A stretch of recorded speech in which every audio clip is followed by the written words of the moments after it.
I'm Claire, and welcome to my channel. Today, I'm going to be answering a fun and important writing question. How is a book structured?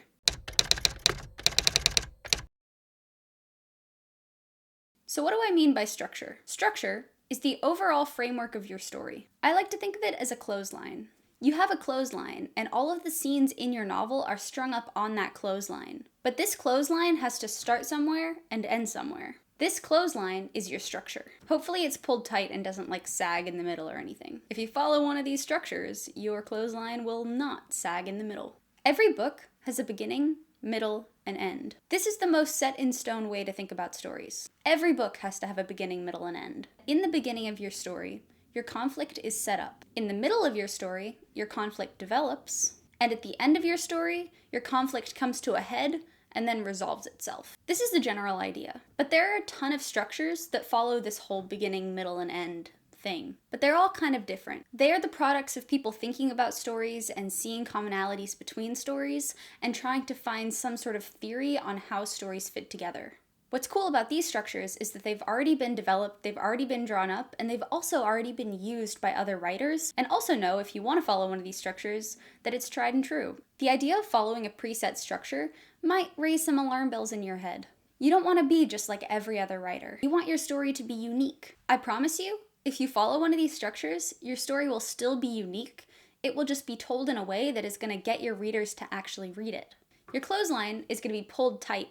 It's not going to be saggy in the middle. This whole pulled tight and saggy thing is probably not the most attractive way to think about this, but it's what I'm going with because it was the first thing that popped into my head. Structures are only there to help you figure out which parts of your story propel the story forward and which parts of the story might not fit into a structure and also might not be necessary for you to put into your story. There are a ton of different structures out there. Understanding the way that these structures work, even if you don't want to use them to help you plot your story, is incredibly important because it teaches you more about the proper way to plot stories. You don't have to follow the story in order to learn from it, but it's going to show you exactly what your beginning needs to do, what your middle needs to do, and what your ending needs to do in order to propel your reader through it and make the story memorable. Examples of some of these different types of story structures include the hero's journey, the 3-act structure, the save the cat structure, the 5-act structure, and the 7-point story structure. There are a lot more. Choosing the structure that works best for you is going to depend on the kind of writer you are. In my experience, certain types of structures work best for different types of writers. And by this, I mean whether you're a plotter, a pantser, or a plantster.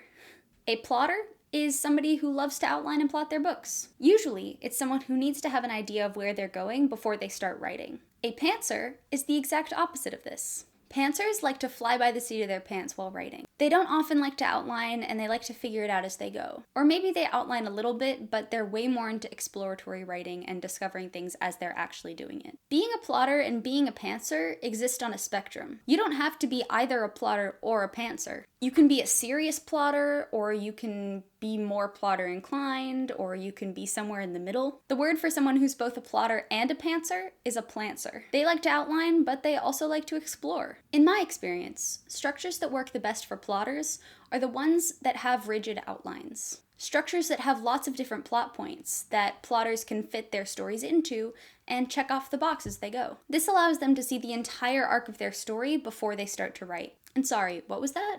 Are there any good structures for pantsers, you ask?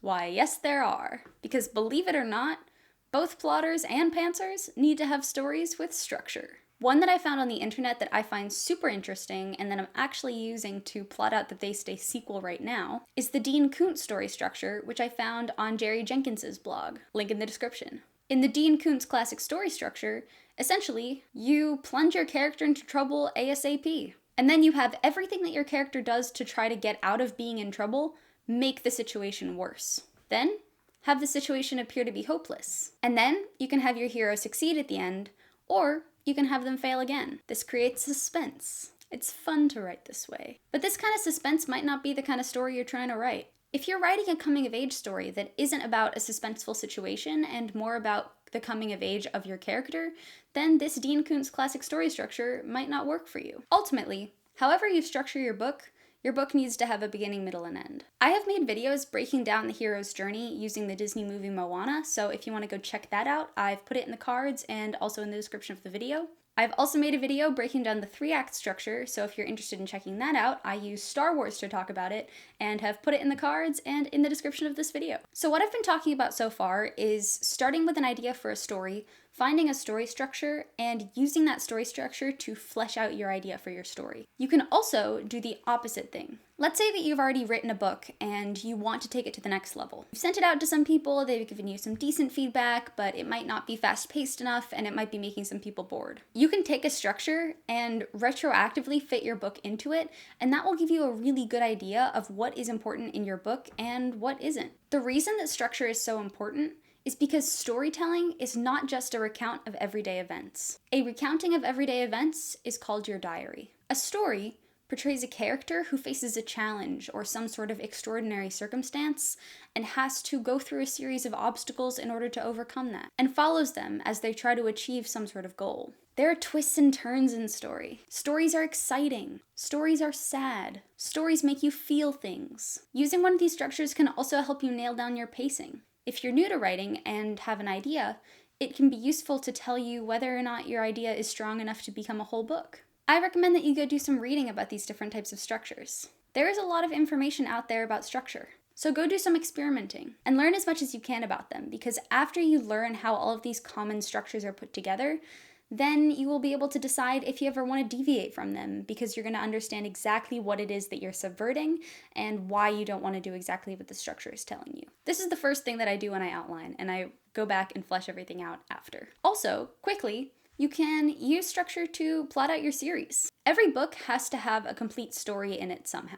Whether that is a hero's journey, or a 3-act structure, or a 7-act structure, your hero has to go through a complete journey in your book, typically. But let's say you're writing a sequel. You also want to have a complete journey in your sequel, but every book in your series contributes to a larger overarching plot. This overarching plot of your series can be made up according to a structure independently of all of the other micro structures describing the books within the series. So in the original Star Wars trilogy, A New Hope, The Empire Strikes Back, and The Return of the Jedi each have their own individual structures, but the trilogy of all 3 of them shows a larger adventure independent of the individual movie structures. So structure doesn't only have to help you plot your book, it can also help you plot a series. And if you want to turn your book into a series, it can help you figure out how you're going to do that if you have to start fitting things into this structure. So go learn about outlines. I believe in you. That's it for this video. Thank you so much for watching. My name is Claire Fraze. I'm an award-winning young adult author who makes videos every Monday